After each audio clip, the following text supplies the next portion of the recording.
నమస్తే, welcome to Sakshi business. నేను షాహిదా. భారత ఆర్థిక రంగాన్ని శాసిస్తున్న శ్రీమంతుల చిత్రపటంలో భారీ మార్పులు కనిపిస్తున్నాయి. అంపశయ్యపై వారసత్వ సంపద ఊగిసలాడుతుంటే సొంత ప్రతిభ ఆవిష్కరణలతో పైకొచ్చిన నవతరం పారిశ్రామికవేత్తలు దూసుకొస్తున్నారు.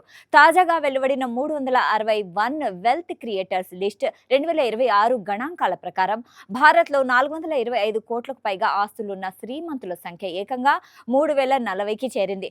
వీరందరి మొత్తం ఆస్తుల విలువ మైండ్ బ్లాంకింగ్ అనిపించేలా దాదాపు 104 లక్షల కోట్లుగా నమోదు కావడం గమనార్హం. వ్యాపార రంగం అనగానే ఒకప్పుడు టాటా, బిర్లా, అంబానీ లాంటి బడా ఫ్యామిలీల పేర్లే గుర్తొచ్చేవి. కానీ ఇప్పుడు సీన్ పూర్తిగా మారింది. తాజా జాబితాలో వారసత్వంగా ఆస్తులు పొందిన 1290 వ్యాపారవేత్తల కంటే తన సొంత ఆలోచనలు, స్టార్టప్లతో సున్నా నుంచి సామ్రాజ్యాలు నిర్మించిన స్వయం కృషి నాయకులు ఎక్కువగా ఉండడం పారిశ్రామిక విప్లవానికి సంకేతం. వీరి సంఖ్య ప్రస్తుతం 1696 మంది. మన దేశ ఆర్థిక వ్యవస్థలో ఇదొక చారిత్రాత్మక మార్పుగా విశ్లేషకులు అభివర్ణిస్తున్నారు.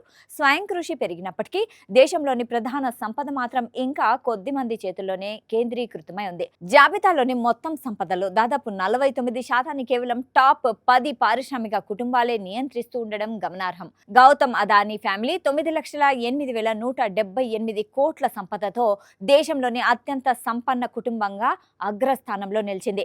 ముఖేష్ అంబానీ ఫ్యామిలీ 8,93,622 కోట్లతో రెండో స్థానాన్ని కైవసం చేసుకుంది. అంబానీ వారసులు ఆనంద్, ఇషా, ఆకాష్ ప్రతి ఒక్కరి ఆస్తి 2.75 లక్షల కోట్లకు పైమాటే.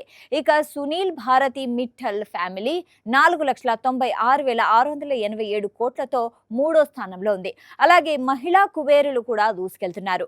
ఈసారి శ్రీమంతుల జాబితాలో మహిళల భాగస్వామ్యం గణనీయంగా పెరిగింది.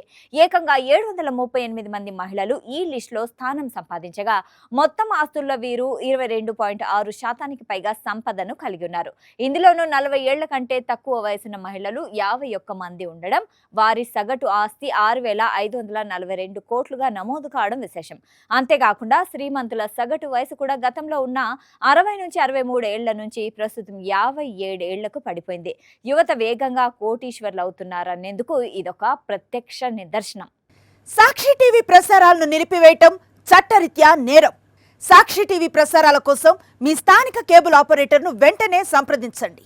DTHలో, ఇంటర్నెట్లో కూడా సాక్షి టీవీ ప్రసారాలను వీక్షించవచ్చు.